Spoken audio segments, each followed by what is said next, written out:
And you mentioned, you know, having an interest in politics and news, so that must have been a very, very exciting role for you, right? Oh, I mean, it's if I was a kid, when I was a kid, I mean, I was playing radio, or I was covering elections, and I even remember being on Sarah TV.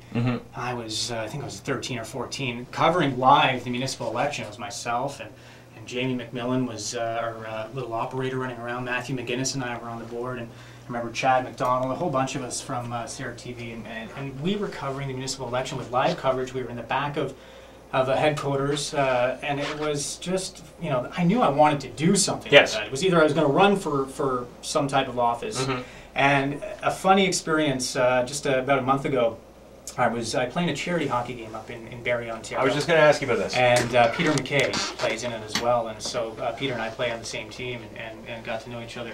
And I was telling him about my experience when I was working here at the Hawk. Myself and Adam Cook, who worked in news at the time, went up to New Glasgow to cover the election at Peter's headquarters. And I remember, you know, talking with Peter at that time. He was first elected as MP. Okay. And you know, just kind of telling him about that experience. And he said, "Wow, you were young." And he said, "But you know, you're into politics, and that was your love." And I said, "Yeah, you know, I've been covering elections since I was 4." I said, "What do you mean covering elections since you were 4?" I was like, "I sit in my bedroom, you know, and you know, I was like, I wanted to shave my head to look like Peter Mansbridge, or Knowlton Nash, and put the big glasses on." And I've talked to, it's funny, I talked to Peter about that too, and you know, those experiences, you know, you tell them that, and they're like, "What, really? That's what you did as a kid? Like, you would go outside? Do you have friends?" I was like, "Yeah, I had friends, but they worked with me in the studio." They worked at the station, yeah. They worked at the station. I was the general manager, and I did the morning show, just like you. Yeah. And then I took the day off and, you know, went and played road hockey. You know what? I like that. I'm going to take the rest of the day off, too. My mother found it very, I'm sure she wondered, like, why is Mark outside, gone for the day, and his friend, you know, Jamie, or his cousins are still here at the house in his bedroom, you know, running the radio station? I don't know. It was weird. I was a strange kid. Well, yeah. No, you can't. The radio station has to run. We didn't have automation at that point, right? No, there's no such thing as automation. We had to keep the records, you know. I understand. Now, with that charity hockey game, right? Now, I've seen the pictures on the Facebook. We talked a little bit about this before we got on the radio, but I want people to know you were coached by Don Cherry and the Prime Minister. Yeah, Don Cherry and the Prime Minister. It was it was a third year. Now, this is how I'll tell you a quick story how I got involved in this. I was in Toronto. And Aaron Johnson, Aaron's brother Corey lives in Barrie. So in the off season, Aaron would go with Corey. He'd live with Corey in the summer, and Corey and him would train. So Aaron ended up, you know, kind of making that kind of his second home in Barrie, you know, close to Corey and the family. Okay.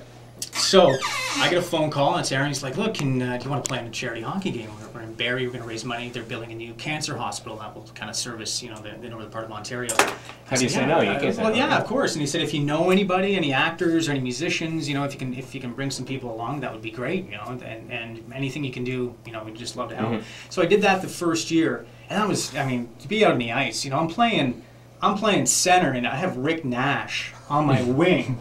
And Brad Boyes on my left wing, and you know, it just and Aaron's on defense, and so, you know, so the first year was great. Second year, last year was fantastic. You know, being out on the ice with Ron McLean and you know, Corey and Aaron both played in the game, and you know, just I bring my buddies out from Renegoli and a few of my other actor friends, and I brought Sloan out last year as well. Oh, did you? Chris and the boys, so they all play hockey, and Sean Cullen, comedian. This year, we kind of went above and beyond, and it was how do you top the last one? And we got to raise money. The game's raised $100,000 every year. This was going to be the big one because we had Ron McLean last year, and Ron was away this year. So an MP in Barrie, Patrick Brown, puts this game together to raise money for the hospital, and he's an integral part of it. And so, you know, Patrick's like, you know, who do you think we can get this year? And I said, well, just leave it with me. And so I said, you know, we'll get Don Cherry. So I called Don and left him a message and said, "You can do that? Wait a minute. You can just pick up the phone and say, I'm going to call Don Cherry. His number's right here in my phone. Hold on." The only reason I can do that is because I've worked with Ron and Don when I did Hockeyville. So I got to know them really well through that. Okay, all right. So I called Don, left him a message, and just said, "Don, there's a charity hockey game in Barrie." At his office or on his personal phone? His home phone. Would you be interested in jealous? Yeah, you know, and I was eating at his house the day before, so it was like I wasn't. I know him through work. Okay, yeah. That's all. Yeah, I have his home phone number. So I called him and said, Don, would you be interested? He's at the cottage. And literally like an hour later, he calls back. And he's like, Mark, how are you doing? Yeah, he goes, it's in Barrie. He won a Memorial Cup in Barrie back in the day. Cancer is a huge thing for his family. He lost Rose in the military. And this game had it all for him. So he just said, yeah, I'll do it. I'd love to do it. And I was like, well, okay, do you need anything? We were going to get him a helicopter and bring him up. He said, no, I just want to get my Lincoln and drive and just, have the road and be there. And, you watch Don Cherry on TV and go, he can go either way. He's a really mean man. Don Cherry has one of the biggest hearts. He has a great heart. And, he stayed there for 3 periods. And Don's he's in his 70s. He's not a little guy anymore. And, he stayed there for the whole game and met everyone and shook hands, and just an amazing, amazing person. So we bring Don Cherry out, and and then we find out a day later the Prime Minister is going to be there, and they're going to coach together, and just to think about that, So this game this year was fantastic. Did they actually coach you? Did they actually tell you what to do, or did they just? Harper had a clipboard. By the second period, Don Cherry was working the door.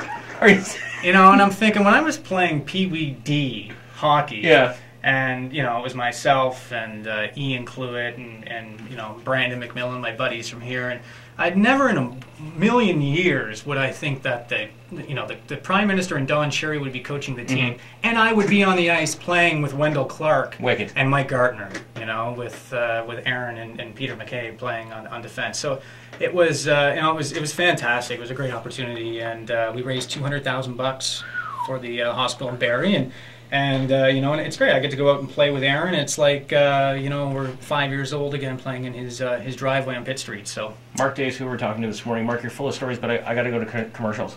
Can you hang for a little bit longer? Well, yes. Can I throw to the commercial? Yeah, throw to commercial. What time is it? 8:52. What's the temperature? Greg, what's the temperature right now? 22. 22 in Port Hawkesbury and Antigonish? Yeah. 22 degrees in Port Hawkesbury and Antigonish. It's 8:52, and we'll be back with Scottie O right after this.